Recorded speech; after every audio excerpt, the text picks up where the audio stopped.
Hala zihinlerde milli takımımızın Dünya Kupası hatıraları varken Dünya Kupası'nda milli takımımız tarih boyunca neler yaptı? Gelin birlikte bakalım. Evet, Türkiye bugüne kadar Dünya Kupası'nda sadece 3 kez katıldı.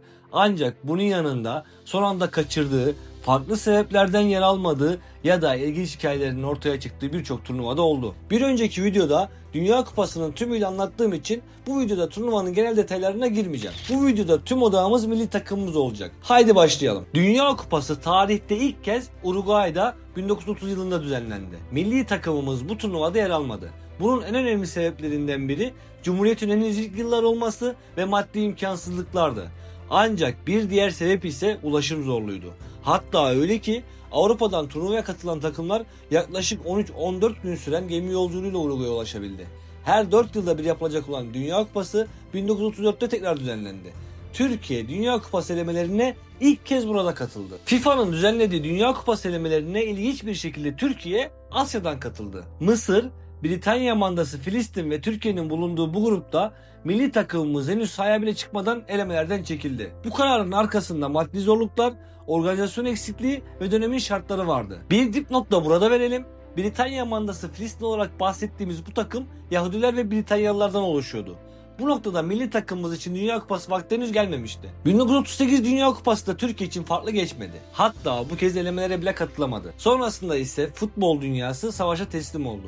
İkinci Dünya Savaşı nedeniyle 1942 ve 1946 yıllarında Dünya Kupası düzenlenmedi. 12 yıl aradan sonra 1950'de Dünya Kupası sahnesi yeniden kuruldu.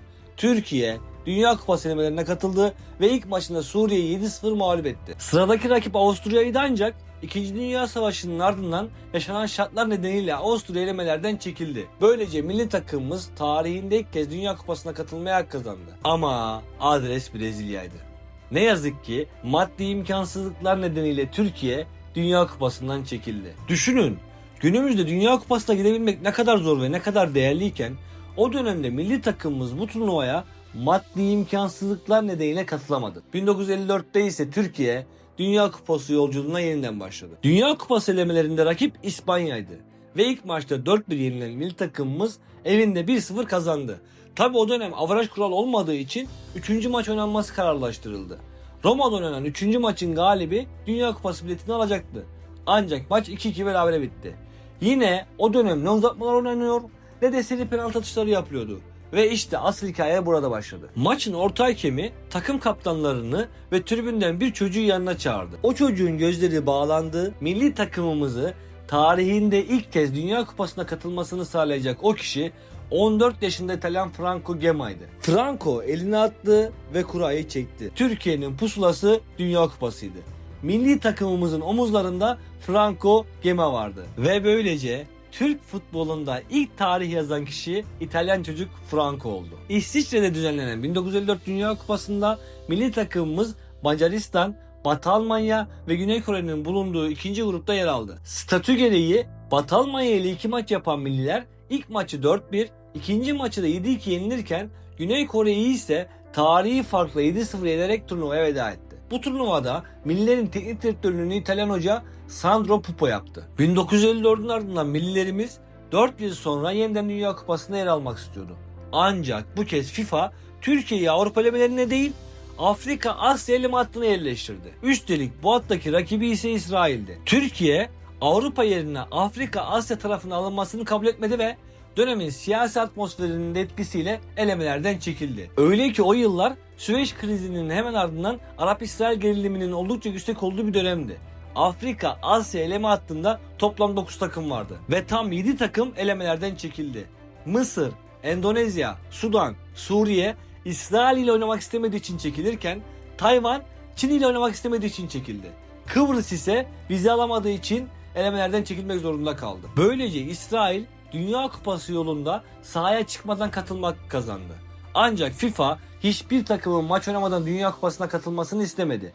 Bu yüzden İsrail'i Avrupa playofflarına dahil etti. İlk kurada Belçika çıktı ancak Belçika da İsrail'le oynamak istemedi. Bunun üzerine rakip bu kez Galler oldu. 2 maçı da kazanan Galler Dünya Kupası'na katılan taraf oldu. Evet, milliler 1958 Dünya Kupası'nı ele almadı belki ama Dünya Kupası'nın etkisi de bir hayli fazla oldu. Milli takımımız tam 48 yıl boyunca Dünya Kupası'nda yer alamadı. 2002 yılına geldiğimizde ise A milli takım tarihinin en büyük başarılarından birinin kapısını araladı. Ve o kapı 2002 Dünya Kupası'na açılacaktı. Milliler 2002 Dünya Kupası elemelerinde 4. grupta yer aldı ve grubunu 2. sırada tamamlayarak playoff oynamaya hak kazandı. Playoff turunda Avusturya'yı eleyen Türkiye tam 48 yıl aranın ardından yeniden Dünya Kupası'na gitmeyi başardı. Ve artık sahne 2002 Dünya Kupası'ydı. Türkiye, Brezilya, Costa Rica ve Çin'le aynı gruba düştü. Bu grubu da 2. sırada tamamlayan milli takım son 16 turundaki rakibi ev sahibi Japonya oldu. Ümit Dağalan'ın golüyle 1-0'lık galibiyet Türkiye'yi çeyrek finale taşıdı. Sıradaki rakip ise Senegal'di. Ve işte o tarihi maç. Türk futbol tarihinin en unutulmaz maçlarından biri. Normal süresi 0-0'lıkta mücadele uzatmalara gitti. Dünya Kupası tarihinde altın gol kuralının son kez sahne aldığı o gecede İlhan Mansız attığı golle sadece maçı değil, bir milletin hayalinde ileri taşıdı. Türkiye Dünya Kupası'nda ilk kez yarı finaldeydi. Rakip yeniden Brezilya olmuştu. Millilerimiz çok iyi mücadele etmesine rağmen sahadan 1-0 yenik ayrıldı. Yine de yol bitmemişti. Türkiye 3. lig maçında bir diğer ev sahibi ülke Güney Kore ile karşı karşıya geldi. 3-2 kazanan milliler 2002 Dünya Kupası'nı 3. sırada tamamladı ve Türk futbol tarihinin en büyük başarılarından birine imza attı. Ama 2002'yi unutulmaz yapan sadece alınan derece değildi. Maçın ardından sevincini Güney Kore ile paylaşan, tribünleri birlikte selamlayan milli takımımız bu turnuvaya sadece başarı değil, saygı, dostluk ve unutulmaz bir ruh da kattı. Ve elbette 2002 Dünya Kupası denilince hafızalara kazınan başkanlar da vardı. Ronaldo'nun o saç stili, Ümit Dağalan'ın saç modeli ve İlhan Mansız'ın Roberto Carlos attığı unutulmaz çalım. Bu başarının ardından millilerimiz 2006'da yeniden Dünya Kupası hayali kuruyordu. Dünya Kupası elemelerinde çok zorlu bir grupta yer almamıza rağmen grubu 2. sırada tamamladı ve playoff oynamaya hak kazandı. Rakip ise İsviçre'ydi. Gelin şimdi o tarihi eşleşmeyi bir hatırlayalım. İlk maç İsviçre'de oynanacaktı. İsviçre cephesi milli takımımız ülkeye gelir gelmez psikolojik baskı hissettirmeye başladı. Pasaport işlemlerinde çıkarılan sorunlar, Fatih Terim'in basın toplantısına alınmaması gibi olaylar gerilimi daha da yükseltti. Ama yaşanacaklarının fitilini ateşleyen asıl olay maç öncesinde İstiklal Marşı'nın ıslıklanması oldu. İsviçre kendi sahasında ilk maçı 2-0 kazandı. Ancak dönemin teknik direktörü Fatih Terim rövanş için İstanbul'u işaret etti. İsviçre milli takımı İstanbul'a geldiğinde ise misilleme başladı. Pasaport işlemleri uzatıldı, takım otobüsü geciktirildi, hatta İsviçre kafilesi yumurta bombardımanına tutuldu. Sahaya çıktığında ortam son derece gergindi. Millilerimiz mücadeleyi 4-2 kazandı ancak deplasman golü kuralı nedeniyle elenen taraf Türkiye oldu. Maçın bitiş düdüğü ise bir muharebenin başlangıcıydı. Sahadan soyunma odası koridorlarına kadar uzanan olaylar kısa sürede tüm dünyanın gündemine oturdu. FIFA yaşananlarla ilgili hızlı bir soruşturma başlattı ve Türkiye cephesine ağır cezalar verdi.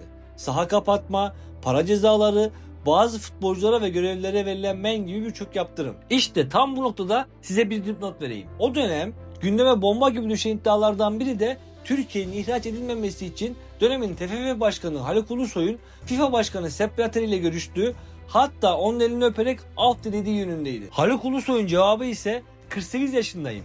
Kimin elini öpüp öpmeyeceğimi iyi bilirim oldu. 2006 yolculuğu böylece sadece kaçan bir Dünya Kupası hikayesi olarak değil, aynı zamanda futbol tarihine geçen büyük bir kriz olarak hafızalara kazındı. Olaylar zinciri kısaca böyleydi. Yorumlamak artık size kalmış. Sonraki dönemde ise milliler 2010, 2014, 2018 Dünya Kupası elemelerinde başarısız oldu. 2022 yılında ise playoff'lara kalan milliler 3-1 ile Portekiz'e elenerek bir turnuvayı daha yeniden izlemek zorunda kaldı. Ve geldik son durağımız 2026 Dünya Kupası. Geminin dümeninde tıpkı 1954'te olduğu gibi İtalyan bir hoca Vincenzo Montella var. Mürettebatı ise bir hayli özel. Kaptanımız Hakan Çalhanoğlu ve milli yıldızlarımız Arda Güler, Kenan Yıldız, Ferdi Kadıoğlu, Barış Alper Yılmaz, İsmail Yüksek, Uğurcan Çakır, Orkun Kökçü, Kerem Aktürkoğlu, Melih Demiral, Abdülkerim Bardakçı gibi saymakla bitmeyecek 6. jenerasyonumuzun birçok yıldızı. 2026 Dünya Kupası elemelerinde başarılı bir performans sergileyen milliler rahat bir şekilde playoff'lara kaldı. Playoff'larda ilk önce Romanya'yı, ardından Kosova'yı eleyen milliler 2026 Dünya Kupası'na katılmaya hak kazandı. Milli takımımıza gönülden başarılar dileyelim. Evet dostlar, son olarak akışı bozmamak adına video içerisinde belirtmedim. Videoyu beğenip kanalıma abone olursanız sevinirim. Şimdilik benden bu kadar. Bir sonraki videoda görüşmek üzere. Sağlıcakla kalın ve tabii ki takipte kalın.